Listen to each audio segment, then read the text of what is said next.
Hello everyone, मैं मीनाक्षी बजाज एक बार फिर आप सबका वेलकम करती हूँ अपने चैनल पर। मेरे चैनल पर मिलते हैं आपको कई सारे सब्जेक्ट्स के कंप्लीट वीडियो लेक्चर्स। आज का टॉपिक है फाइनेंशियल मैनेजमेंट का। टॉपिक है कैपिटल स्ट्रक्चर। अगर आप एक रेगुलर व्यूअर हैं तो आपको ये मालूम होगा कि ऑलरेडी हम मीनिंग, टाइप और कंपोनेंट्स जान चुके हैं कैपिटल स्ट्रक्चर के। हम आ पहुंचे हैं पार्ट 2 पर। आज के वीडियो लेक्चर में हम जानने वाले हैं कि नेट इनकम अप्रोच क्या होती है, जिसकी मदद से कंपनी अपना बढ़िया तरीके से कैपिटल स्ट्रक्चर डिजाइन कर सकती है। इसके अलावा हम जानेंगे कि इस अप्रोच में क्या क्या असम्पशंस ली गई हैं, क्या आधार हैं, क्या फैक्ट्स हैं इसके, और टॉपिक है प्रैक्टिकल। इसलिए इसको समझाने के लिए मैं आपके साथ एक एग्जाम्पल डिस्कस करूंगी। तो आइए स्टार्ट करते हैं आज के वीडियो लेक्चर को। नेट इनकम अप्रोच के अंदर ये माना गया है कि कोई भी कंपनी हो, उसके लिए कैपिटल स्ट्रक्चर डिजाइन करना बहुत ही जरूरी है, क्योंकि उसका सीधा सीधा रिश्ता है कॉस्ट ऑफ कैपिटल के साथ। तो इस अप्रोच को देने वाले जो ऑथर थे उनका नाम था डुरैंट। डुरैंट ने इस अप्रोच को डिजाइन करा और इसके पीछे उन्होंने ये बोला कि जब एक कैपिटल स्ट्रक्चर डिजाइन किया जाता है तो वह इस प्रकार का होना चाहिए जो कंपनी की ओवरऑल कॉस्ट ऑफ कैपिटल को मिनिमाइज कर दे और उसके साथ ही वह इंक्रीज करे किसे, market price of equity shares को। अगर कंपनी के इक्विटी शेयर्स का मार्केट प्राइस इंक्रीज होगा, उसका सीधा सीधा फायदा होगा इक्विटी शेयर होल्डर्स को, जो कंपनी के लिए बहुत ही बढ़िया है। और इसके अंदर ये भी माना गया कि जब एक कंपनी डेट फाइनेंसिंग यानी डिबेंचर्स यूज करती है as a source of finance, उसका कंपनी को बहुत फायदा होता है। इसका कारण ये है क्योंकि डुरैंट ने माना कि जो इक्विटी कैपिटलाइजेशन रेट है, मतलब कि जो कॉस्ट ऑफ इक्विटी है, वो हमेशा ही कॉस्ट ऑफ डेट से ज्यादा होगी। इसलिए जिस चीज की कॉस्ट कम है यानी डेट की, उसे ज्यादा से ज्यादा यूज करना चाहिए।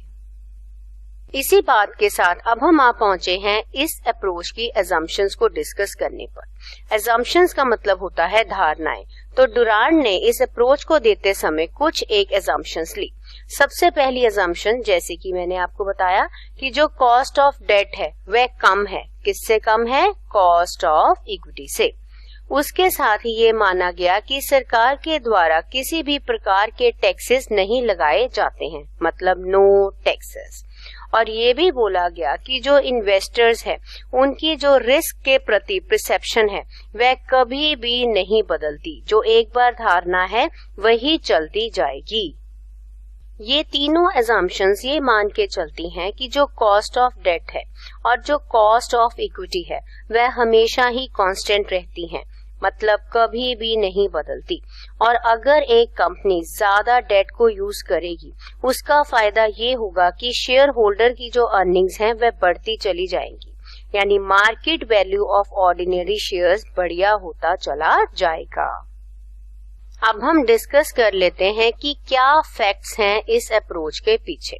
तो कुछ एक फैक्ट्स हैं। सबसे पहला फैक्ट तो ये है कि नेट इनकम अप्रोच ये मानती है कि जो कैपिटल स्ट्रक्चर है वह काफी ज्यादा रेलेवेंट है और वह इफेक्ट भी करता है वैल्यू ऑफ द फर्म को। कैपिटल स्ट्रक्चर के हिसाब से ही वैल्यू ऑफ द फर्म आगे पीछे होती जाती है।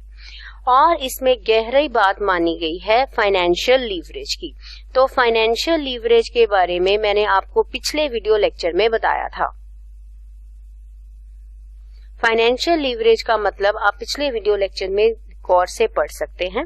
तो फाइनेंशियल लेवरेज का मतलब ये होता है कि जब एक कंपनी रेशो निकालती है, रेशो किसकी निकालेंगे? डेट को डिवाइड कर दिया जाएगा इक्विटी के साथ। तो अगर आप ज्यादा डेट को यूज करेंगे तो फाइनेंशियल लीवरेज बढ़ती चली जाएगी।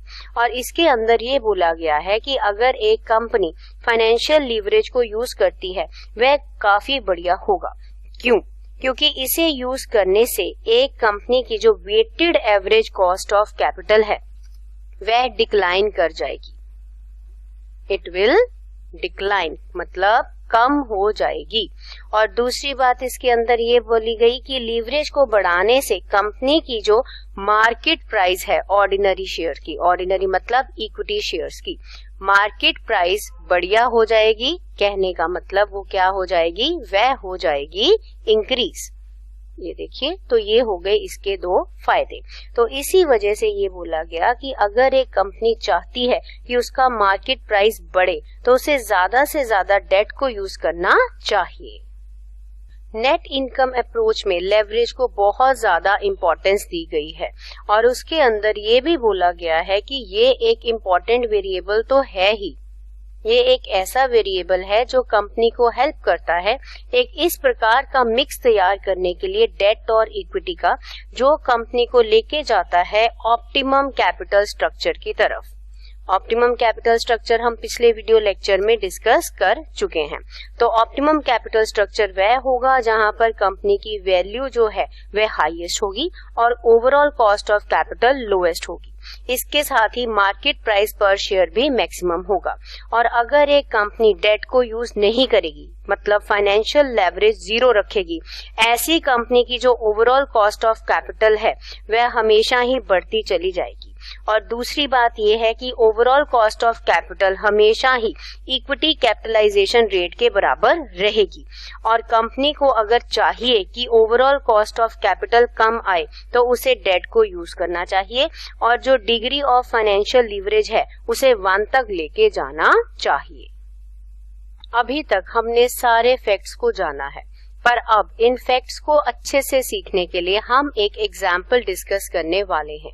ये एग्जाम्पल हमें क्लियर कर देगी कि किस प्रकार के डेट से बढ़ने और कम होने से कंपनी की वैल्यू भी चेंज होती है और ओवरऑल कॉस्ट ऑफ कैपिटल के ऊपर भी इसका इफेक्ट आता है। तो यहाँ पर जो हमने एग्जाम्पल ली है, इस कंपनी के अंदर जो एबिट है वह है 50,000 का। और जैसे कि हमें मालूम है कि हम डिबेंचर का इफेक्ट जानने वाले हैं, यहाँ पर जो डिबेंचर्स हैं वह हैं 3 लाख रुपए के और डिबेंचर्स के ऊपर जो ब्याज दर है वह पहले से ही निर्धारित होती है। हमारी एग्जाम्पल में वह ब्याज है 10% का। इक्विटी कैपिटलाइजेशन रेट, जिसे कि डिनोट किया जाता है KE के साथ, यहाँ पर ये जो इक्विटी कैपिटलाइजेशन रेट है ये 12.5% का है। अब हम कैलकुलेट करेंगे value of the firm use करते हुए नेट इनकम अप्रोच को। इसको कैलकुलेट करने के लिए हमारा सम सबसे पहले स्टार्ट होगा एबिट के साथ। सबसे पहले यहाँ पर जो एबिट है 50,000 का, हम उसे लिख लेंगे। उसके बाद हमें उसमें से लेस करना होगा इंटरेस्ट ऑन डिबेंचर्स। आइए देखते हैं कि इंटरेस्ट ऑन डिबेंचर्स किस प्रकार से कैलकुलेट होता है। इस क्वेश्चन में हमारे पास जो डिबेंचर्स हैं वह हैं 3 लाख रुपए के। तो सबसे पहले आप यहाँ पर लिख लीजिए 3 लाख। फिर 3 लाख के ऊपर जो इंटरेस्ट का रेट डिबेंचर्स को हमने देना है वह है 10% का, यानी 10/100। जब आप इसको कैलकुलेट करेंगे तो यहाँ पर जो आपका आंसर है वह आ जाएगा 30,000 रुपए का। तो यहाँ पर आप लिख लीजिए 30,000। तो इंटरेस्ट देने के बाद टैक्सेस तो यहाँ पर है ही नहीं, जैसे कि अजम्पशंस है। जितनी भी कमाई बची वह कमाई होगी इक्विटी शेयर होल्डर्स की। 50,000 में से 30,000 माइनस हुए तो कमाई बची 20,000 की। अब इसको हम इक्विटी कैपिटलाइजेशन रेट की मदद से मार्केट वैल्यू ऑफ इक्विटी तक पहुंचा सकते हैं। इक्विटी कैपिटलाइजेशन रेट को KE से डिनोट किया जाता है। क्वेश्चन में हमारे पास है KE 12.5% का। अब हम क्या करेंगे, जो हमने अर्निंग्स कैलकुलेट की हैं यहाँ पर NI को हम डिवाइड कर देंगे कॉस्ट ऑफ इक्विटी के साथ। ये देखिए 20,000, कॉस्ट ऑफ इक्विटी 12.5% है, परसेंटेज लिखी है, यानी जो डेसिमल है वो 2 पॉइंट आगे चला जाएगा और आ जाएगा 0.125। कैलकुलेटर को यूज कीजिए, आपके पास आंसर आ जाएगा 1,60,000। ये निकल आई हमारे पास मार्केट वैल्यू ऑफ इक्विटी, जिसे हम S से डिनोट करते हैं। इस मार्केट वैल्यू को निकालने के बाद हम अब निकालेंगे कंपनी की टोटल मार्केट वैल्यू। तो उस वैल्यू को यानी बोला जाएगा total value of the firm, denote किया जाएगा V के सिंबल के साथ। फॉर्मूला क्या है, S + B। अब हम क्या करेंगे, जो हमने market value of equity already निकाली थी पिछली स्लाइड में 1,60,000, market value of debt question में हमारे पास गिवन थी 3 लाख, हम इन दोनों को अब आपस में ऐड कर देंगे, वैल्यू आ जाएगी 4,60,000 रुपए। इसके साथ ही हम चलेंगे overall cost of capital calculate करने के लिए। इसका सिंबल है KO। कैसे कैलकुलेट होगी, जो एबिट क्वेश्चन में गिवन था उसे जो वैल्यू आपने निकाली है टोटल उसके साथ डिवाइड कर देंगे और इसका आंसर जो है वह परसेंटेज में आता है, मतलब 100 के साथ आपको इसको मल्टीप्लाई करना पड़ेगा। चलिए कैलकुलेट कीजिए, 50,000 डिवाइडेड बाय 4,60,000, 100 से मल्टीप्लाई कर दीजिए, आपके पास आंसर आ जाएगा 10.86%। अब यहाँ पर ये तो हमने कैलकुलेट कर लिया, बट नेट इनकम अप्रोच का इफेक्ट देखने के लिए हमें ये जानना है कि अगर हम डेट को कम कर दें तो क्या ये जो ओवरऑल कॉस्ट ऑफ कैपिटल है ये बढ़ जाएगी और मार्केट वैल्यू चेंज होगी। चलिए इसी एग्जाम्पल में थोड़ा सा फेरबदल करते हुए इस फैक्ट को भी हम प्रूव कर देते हैं। एग्जाम्पल को चेंज करते हुए यहाँ पर जरा आप गौर कीजिए, बाकी सारी एग्जाम्पल तो है बिल्कुल सेम, बट यहाँ पर डिबेंचर्स की अमाउंट 3 लाख से कम करके कर दी गई है 1 लाख। इसके अलावा सब कुछ बिल्कुल ही सेम है। एबिट 50,000 का ही है, इक्विटी कैपिटलाइजेशन रेट 12.5% है, इंटरेस्ट ऑन डिबेंचर्स भी 10% है। तो चलिए अब हम नई वैल्यू ऑफ द फर्म निकालते हैं और देखते हैं क्या नेट इनकम अप्रोच वाली अप्रोच को यूज करते हुए हमारी ओवरऑल कॉस्ट ऑफ कैपिटल बढ़ती है या नहीं। मेथड होगा यहाँ पर बिल्कुल ही सेम।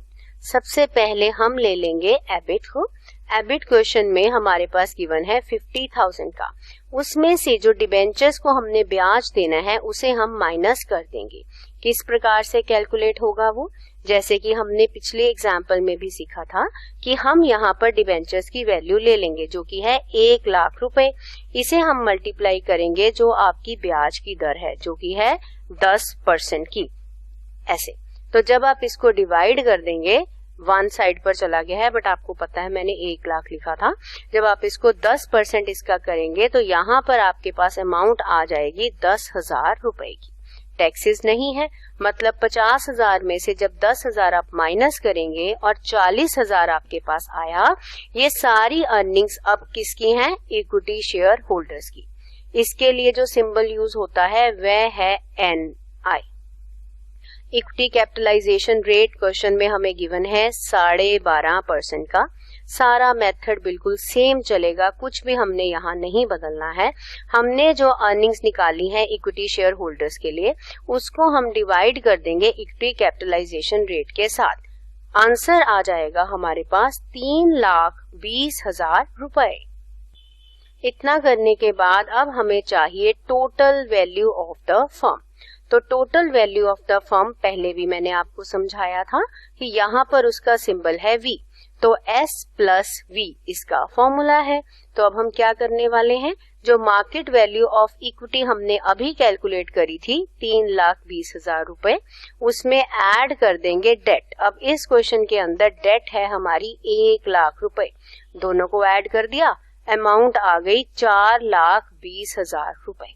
अब क्या करेंगे, अब हम निकालेंगे ओवरऑल कॉस्ट ऑफ कैपिटल जिसका सिंबल है KO। एबिट को वैल्यू के साथ, टोटल वैल्यू के साथ डिवाइड करेंगे, परसेंटेज का साइन लगा देंगे। तो चलिए इसको सॉल्व कीजिए कैलकुलेटर की मदद से। जब आप इसे सॉल्व करेंगे तो आपकी ओवरऑल कॉस्ट ऑफ कैपिटल जो है वह यहाँ पर आ जाएगी 11.9%। अब जब हमने पहले इसको सॉल्व किया था तब हमारी cost of capital, overall cost of capital कुछ और थी। कितनी थी, गौर फरमाइए, वह थी 10.9%। इसका मतलब ये है कि पहले के मुकाबले अब जो हमारी ओवरऑल कॉस्ट है वह 1% से बढ़ गई है। कारण क्या है, हमने जो डेट थी उस डेट को हमने कर दिया है रिड्यूस, मतलब हमने कैपिटल जो डिबेंचर से हम फाइनेंस करा रहे थे उसे 3 लाख से घटा के कितना कर दिया था, 1 लाख। तो अगर हम यूज करते हैं 3 लाख की डेट तो हमारी कॉस्ट आती है 10.9, और अगर हम कॉस्ट जो जहां पर डेट को हम यूज करते हैं 1 लाख का, तो हम ये नोटिस करते हैं कि डेट को 1 लाख करने से जो हमारी कॉस्ट है वह 1% से बढ़ जाती है इन कंपैरिजन टू पुरानी वाली कॉस्ट। तो नेट इनकम अप्रोच यही कहती है कि अगर आप डेट को कम करेंगे तो आपकी ओवरऑल कॉस्ट ऑफ कैपिटल बढ़ जाएगी। तो इसके साथ ही हमारी आज की अप्रोच कंप्लीट हुई। हम मिलने वाले हैं बहुत जल्द एक नए वीडियो लेक्चर में, जिसमें हम डिस्कस करेंगे नेट ऑपरेटिंग इनकम अप्रोच, उसकी भी असम्पशंस, फैक्ट्स और वह भी एग्जाम्पल के साथ। तब तक चैनल के साथ जुड़े रहिए। हम मिलने वाले हैं बहुत जल्द।